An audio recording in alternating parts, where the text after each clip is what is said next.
Hi, welcome to my channel, Math Made Easy with Laurel. I'm Laurel, and in this video we're going to look at dividing algebraic fractions.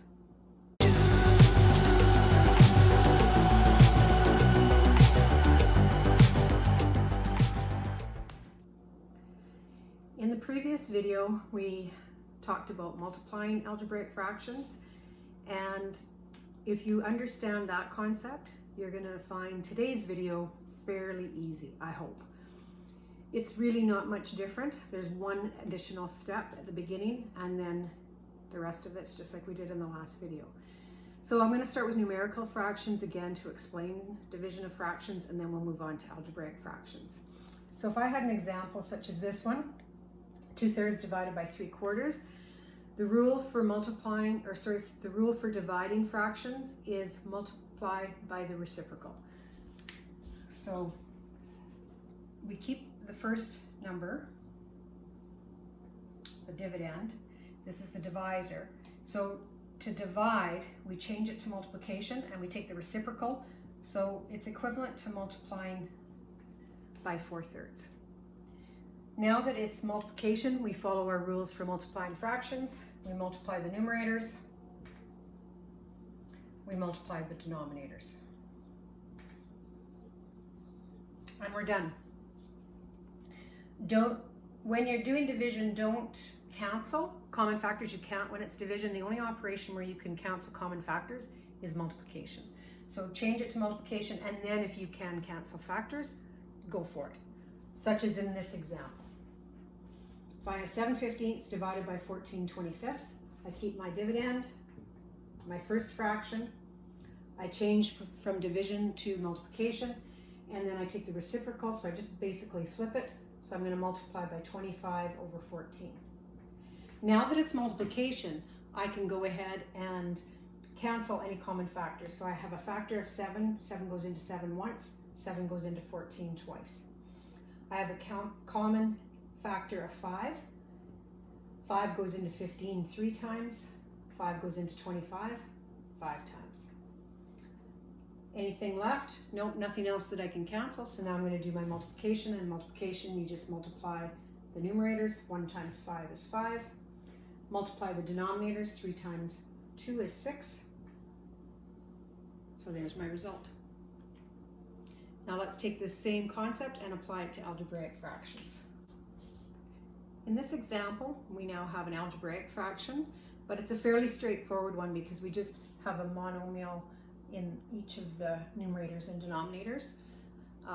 So what we want to do first is change it to multiplication. We want to multiply by the reciprocal of the divisor. So let's do that first.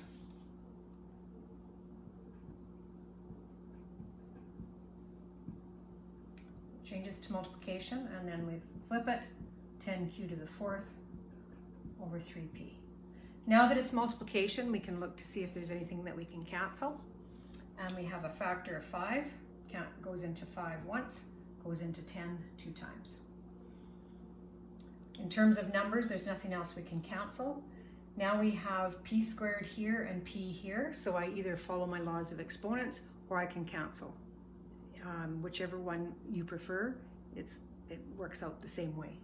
So if I divide p into here once and p into here, it goes p times, so I'm left with p to the 1. Similarly with q to the 4th in the numerator and q in the denominator, q goes into this 1 time, q goes into this q to the 3 times.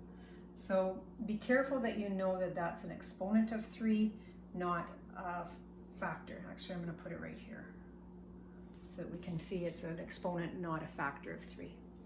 Now that we've done all the canceling that we can do, we see what we're left with. We have 4 times 2, which is 8, times p, times q to the 3,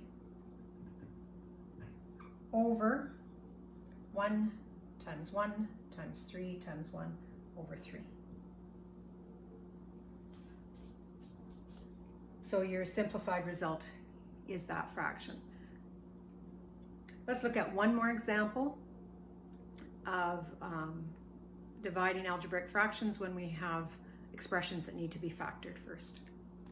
Okay, this example looks a little more complicated, but before we do anything, I mean, some people are able to factor and multiply by the reciprocal all at the same time. I'm only going to do one thing at a time, so I can either factor first or I can multiply by the reciprocal. It's up to you, whatever, you know, either option is correct. I'm going to get rid of my division right away, because I find that if you don't change it to multiplication and you factor, you might be tempted to factor or cancel some of those common factors when you haven't changed it to multiplication yet. So I'm going to leave everything. I'll factor later.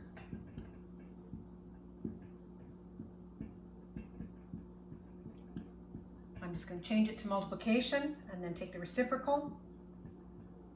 So multiply by the reciprocal.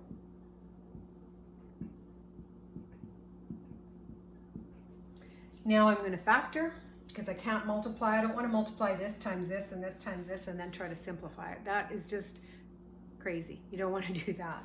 So let's factor everything. We're going to factor a t squared out. I'm left with 2t plus 1. I'm going to factor a p squared out, and I'm left with 3p plus 4. I'm going to factor a 2p out here, and I'm left with 3p plus 4.